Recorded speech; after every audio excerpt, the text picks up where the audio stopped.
İmam Cavad əleyhissalamdan nəql olunan bir duaya işarə eləmək istəyirəm. Onun ətrafında bir neçə cümlə danışmaq istəyirəm. Eşitmisiniz, namazların təqibatı. Hər namazdan sonra təqibat var. Bir dua oxunur. Onu oxumaq çox bəyənilir. Yəni namazların təqibatını oxumağa vaxt eləsəz, qısadır, amma çox lazımlıdır. Namazların təqibatı və bir də təqibat, yəni namazdan sonra oxunan dualar. İmam Cavad əleyhissalam sübh namazından sonra bir dua nəql eləyir. Buyurur, kim bu duanı sübh namazından sonra oxusa, ondan sonra Allahdan nə hacət istəsə Allah hacətini verər. Bu sübhün təqibatıdır. Məfatihdə də var namazların təqibatı bölməsində. O bir hamısını təbii ki oxumuram, bir cümləsini oxuyuram o duanın. Buyurur, Bismillah və sallallahu ala Muhammedin və aleyh.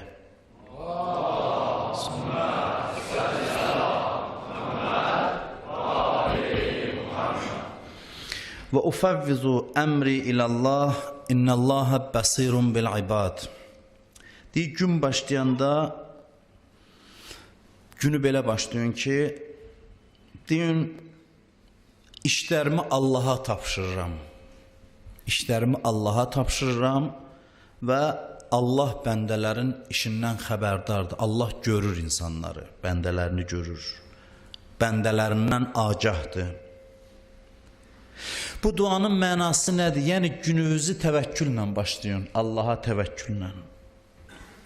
Bugün bir neçə cümlə vaxtımız var, bir qısa vaxt, bir neçə cümlə təvəkkül haqqında danışmaq istəyirəm.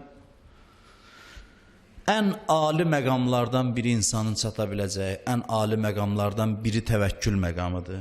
Təvəkkül işləri Allaha tapşırmaq, Allaha söykənmək, Allaha arxalanmaq. Bu bir mənəvi məqamdır. Duanın davamında, günü deyir bununla başla. Duanın davamında deyir, Hasbiyallah, la ilahe illahu, aleyhi təvəkkəltu. Hasbiyallah, ni'məl vəkil. Allah mənə kifayətdir. O gözəl vəkildir, gözəl qoruyandır. Günüvü bununla başla. Amma düşüncə ilə, təkcə duanı oxumaq şərt deyil. Düşün bunun üzərində. Deyirən ki, ilahi, sənə söykənirəm. Sən mənim yanımda ol və Allah da səni arxovu boş qoymaz. Sən ona söykənəsənsə əgər, biləsən ki, aləmin qüdrət sahibi var. Bunu bütün vücudunla inanasan ki, qüdrət onun əlindədir və ona arxalanasan. Onda o zaman o hökmən əlindən tutacaq. Hər şey biləsən onun əlindədir.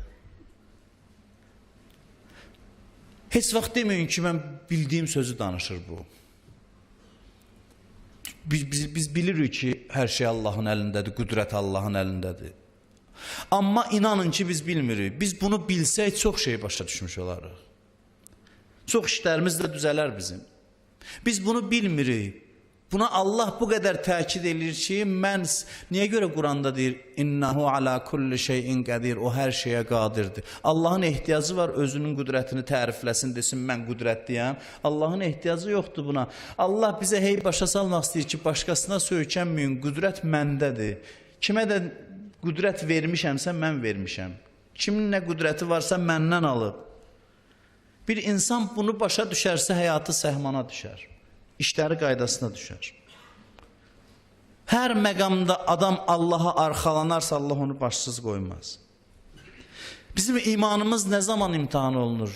Nə vaxt bilinir ki, biz inanmışıq yoxsa yox? Təvəkkül məqamında. Təvəkkül bildirir ki, sən materialistsən, maddəçisən, yoxsa Allah pərəst. Maddəçisənsə, maddəyə baxıb ona söykənəcəksən. İman bu yerdə imtihan olunur ki, görəsən sən kimə söykənmisən, orada bəlli olur. Sən doğrudan da ən böyük qüdrətə söykənmisən, yoxsa başqa şeylərə. Dalıca yenə də İmam Cavad əleyhissalam buyurur. Buyurur, mən inqətəə ilə qeyrilləh və kələhullah iləyh. Buyurur, kim Allahdan qopub başqalarına söykənsə, Allah onu onların ixtiyarına qoyar. Deyər, ged o sən, o da o. Gedərsən qapısına, qapını açan olmaz üzvə. Ya əlindən bir şey gəlməz. Ən böyük qüdrət sahibi Allah üst çevirsə səndən aziz qalar sənə kömək eləməkdə. Nə qədər güclü adam olursa olsun. Kim Allahdan qopub hansısa vasitəyə üst tutarsa, mənim filan adamım var, mənim filan kəsim var, bir gün naümid olacaq. Bir gün ümidsiz olacaq. O filan kəsin əlindən bir gün bir şey gəlməyəcək. Allah buyurur, kim üst çevirərsə məndən, mən onu onun ixtiyarına qoyaram. İndi get o sən, o da o, görüm işi düzəldə biləcək, yoxsa yox. Bütün övliyaların ən başlıca xüsusiyyətlərindən biri təvəkkül olub. Həcc haqqında mən düşünürdüm, Məkkə ziyarətini Allah qismət eləsin, hamıya nəsib eləsin. Məncə insan ömründə ən azı bir dəfə gedib oranı görməlidir. Ən azı ömründə bir dəfə. Onun böyük dərsləri var həccin. Çox böyük dərsləri var. Başdan ayağa dərsdir də, yəni ora insan gedir dərs almaq üçün. Hər mərhələsi bir dərsdir, düşünən adamlar üçün. Adam düşünür həcc haqqında, görürsən həcc İbrahim əleyhissalamın ayinləridir. Quran da onu təsdiq eləyib. Baxırsan, görürsən başdan ayağa təvəkküldür həcc. İbrahim nə ilə imtihan olunur? Quran buyurur və izibtələ İbrahimə Rabbuhu bi kəlimat fəətəmməhun. Buyurur ki, Allah Rəbbin İbrahimi bir sıra şeylərlə imtihana çəkdi və imtihanından çıxdı. Ondan sonra buyurdu ki, qalə inni ca'ilükə linnâsi imamən. İndi səni imam təyin elədim bu imtihanlardan çıxandan sonra. Sən peyğəmbər idin, amma hələ imam olmamışdın. Bu imtihanlardan çıxandan sonra artıq imamətə layiq oldun. İmam seçdim səni. Nə idi İbrahimin imtihanları? Başdan ayağa təvəkkül imtihanı idi. Bir əhali bütöv şəhərin, ölkənin əhalisi bütə sitayiş edir. İbrahim baltanı götürür əlinə, bütləri qırır tək. Heç kəsi yoxdur İbrahimin. Söykənəcəyi Allahdır. Təsəvvür edirsiniz, bir dünya bütpərəstlə üz-üzədir. Baltanı götürür əlinə, onlar şəhərdən çıxanda qırır bütlərin hamısını üz üstə qoyur, çıxır gedir. Gəlirlər ki, bütlərimizi sən qırmısan, deyib bəlkə o baş büt qırıb. Böyük büt. Ondan soruşun, məntiq qoyur, nə qədər tutarlı məntiqi ortaya qoyur. Deyirlər, sən nə danışırsan, o büt danışa bilir. Ondan sonra deyir, bir büt ki danışa bilmir, onun əlində qüdrət yoxdur, ona pərəstiş edirsiniz. Quran buyurur, fərrəcəu ilə ənfusihim. İbrahim bunu deyəndə özünə qayıtdılar, fitrətlərinə qayıtdılar.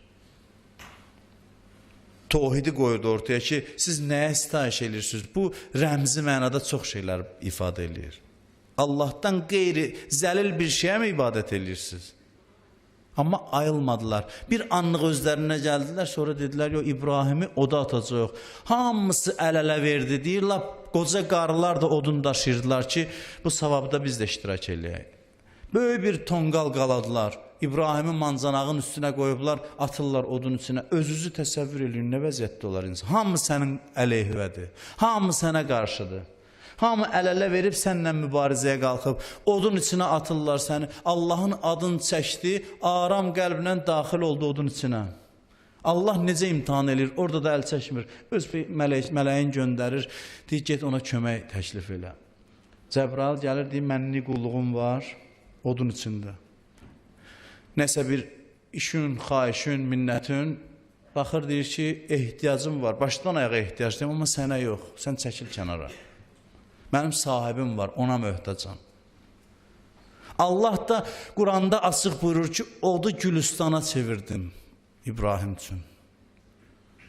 Oda əmr elədim ki, sərin ol və salamat ol. Oddan nicat tapır Allaha təvəkküllə. Allah əl çəkmir. Övliyalarını təvəkküllə imtihana çəkib, hamısını. Övlad vermir, övlad verəndən sonra deyir, elə bir yerə aparacaqsan ki, belə deyək də, həyatdan heç bir əlamət yoxdur.